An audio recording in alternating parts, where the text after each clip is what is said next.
नमस्कार दोस्त। मैं आपके सामने सीटेट का कुछ ऐसा वर्ड लेने जा रहा हूँ मेरे भाई, जो कि ये रामबाण होने वाला है। मैं आपको बता दूँ कि मैं जो वर्ड लाया हूँ, शायद यूट्यूब के इतिहास का पहली बार है मैं ऐसा वीडियो ला रहा हूँ।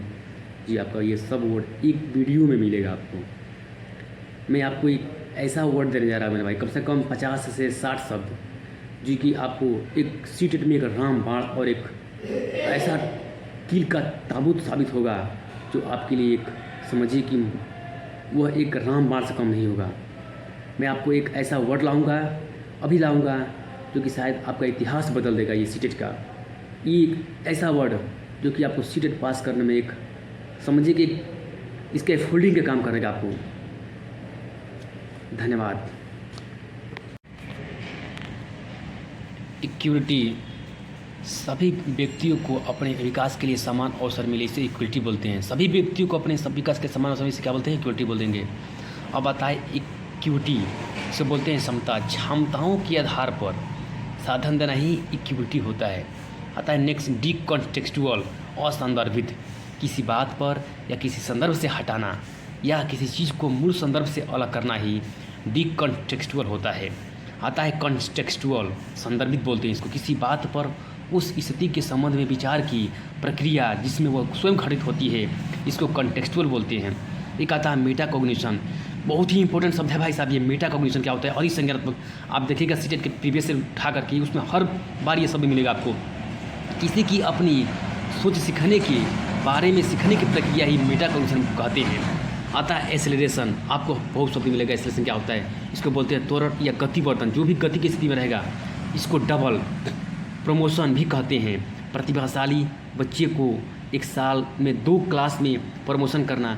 देखते हैं कि कोई कोई ऐसा बंदा होता है जो कि इतना पढ़ने में तेज होता है भाई साहब कि LKG में पढ़ते हुए भी उसका क्लास 1 का नॉलेज होता है। इसको हम क्या बोलेंगे? एसेलरेशन बोलते हैं। अब आता है critical thinking, very very important word. इस क्रिटिकल थिंकिंग, इसको बोलते हैं समालोचनात्मक चिंतन। एक व्यक्ति को उचित व्याख्या, विश्लेषण, मूल्यांकन, अनुमान आदि करने के लिए क्षमताओं और कौशल की विकसित करता है। इसको बोलते हैं क्रिटिकल थिंकिंग।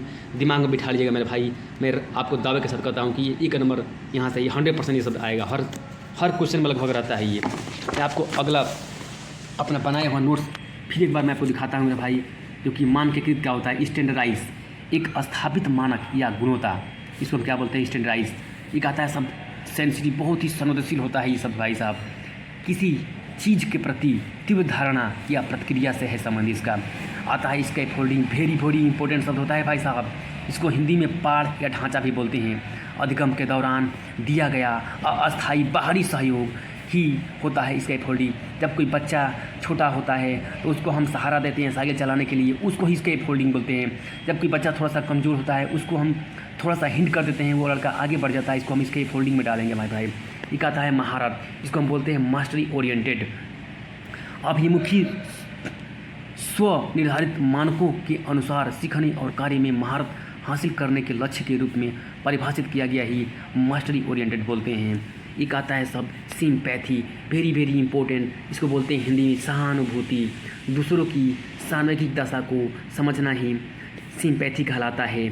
आता है एम्पैथी, समानुभूति बोलते हैं। दूसरों की सामाजिक दशा को अपनी दशा के रूप में अनुभव करना ही एम्पैथी कहलाते हैं। हम कभी देखते हैं मेरे भाई कि दूसरे का दुख दर्द भी हम अपना समझ लेते हैं, ये एम्पैथी में ही आ जाएगा मेरे भाई। एक आता है स्पैटियल अंडरस्टैंडिंग, इसको बोलते हैं अमूर्त तथ्य, जिसको कि एब्स्ट्रैक्ट कंसेप्ट भी बोलते हैं इंग्लिश में, के आधार पर चिंतन करना ही स्पेशियल अंडरस्टैंडिंग में आता है मेरे भाई। मैं जितना आपको सब बता रहा हूँ मेरे भाई, दिमाग में बैठाते रहिएगा, क्योंकि एक शब्द आपको पेपर में छपा हुआ मिलेगा मेरे भाई। एक आता है रेस्पॉन्स सेट, आप सुने होंगे, आप प्रीवियस उठाइएगा मेरे भाई इसको एक बार देखने के बाद। प्रतिक्रिया सेट बोलते हैं हिंदी में, समस्या को एक ही समाधान द्वारा हल करना ही रिस्पॉन्स सेट होता है। कोई बच्चा होता है कि देखते हैं कि एक ही तरीक़े से हर चीज़ हल करता है, वो रिस्पॉन्स सेट में आता है। इसको हम नेगेटिव वर्ड भी मान सकते हैं या मानते हैं। एक आता है रिट्रीवल, इसकी पुनः प्राप्ति बोलते हैं। किसी वस्तु या तथ्य को पुनः प्राप्त करने या खोजे जाने से बचाने की क्रिया ही पुनः प्राप्ति बोलते हैं इसको। एक आता है सब कोलाबोरेटिव, इसको एक कार्य को पूरा करने या लक्ष्य को प्राप्त करने के लिए 2 या 2 से अधिक लोगों को एक साथ काम करने की प्रक्रिया है, इसे बोलते हैं कोलाबोरेटिव। एक आता है सब डायनेमिक, जिसको कि गतिशील भी बोलते हैं, सदा सक्रिय या परिवर्तनशील भी बोलते हैं इसको हम हिंदी में। और dynamic is a very very important शब्द आएगा। एक शब्द आता है रिजिड, जिसको कि हम हिंदी में कठोर भी बोलते हैं। और धारणाओं, दृष्टिकोणों और विश्वासों में और परिवर्तन ही रिजिड कहलाता है। एक आता है ऑटिज़म, आप सुने होंगे, पेपर में छपा हुआ मिलेगा मेरे भाई ये सब शब्द, शायद आपको इतिहास में पहली बार मैं बता रहा हूँ, बार बार दोहराव और आवृत्ति व्यवहार ही ऑटिज़म कहलाता है। स्वलीनता बोलते हैं हिंदी में, इसको दिमाग में बैठा लीजिएगा मेरे भाई। एक आता है पैसिव शब्द, जिसको कि हिंदी में निष्क्रिय बोलते हैं। जब कोई प्रतिक्रिया, भावना या रुचि न दिखाए उसको हम पैसिव में गिनती करते हैं। नेक्स्ट आता है very very important words, drill और एंड प्रैक्टिस, इसको कि हिंदी में बोलते हैं वेदन और अभ्यास। एक व्यवहारवादी तकनीकी है जिसमें छात्रों को महारत हासिल होने तक एक ही सामग्री बार बार दी जाती है। एक शब्द आता है हाइपोथेसिस, जिसको कि बोलते हैं हिंदी में परिकल्पना, पूर्व ज्ञान, पहले का ज्ञान या एक शिक्षित अनुमान पर आधारित अनुमान ही हाइपोथेसिस कहलाता है, जिसको कि हिंदी में हम परिकल्पना बोलते हैं। एक आता है मैच्योरिटी, परिपक्वता, पूर्व विकसित या वयस्क होने की अवस्था है, अनुमानिकता पर आधारित होती है। एक आता है labelling, labelling is a very very important word, is negative word, क्षमता या व्यवहार के आधार पर लेबल करना ही नामकरण कहलाता है। इसको हम हिंदी में नामकरण कहते हैं, इंग्लिश में लेबलिंग कहते हैं। ये सब दिमाग में बैठा लीजिएगा मेरे भाई, एक एक शब्द में पेपर में छपा हुआ मिलेगा। अगर मेरी बात आपको समझ में आ रही हो तो वीडियो को एक लाइक, सब्सक्राइब, शेयर करना ना भूलें। चुंकिंग होता है खंडीकरण, परिचित के समूह में एक इकाई के रूप में इकट्ठा करना ही चुंकिंग कहलाता है। वीडियो पसंद आया हो तो वीडियो को एक लाइक, सब्सक्राइब और शेयर अवश्य करिएगा। Thanks watching for video.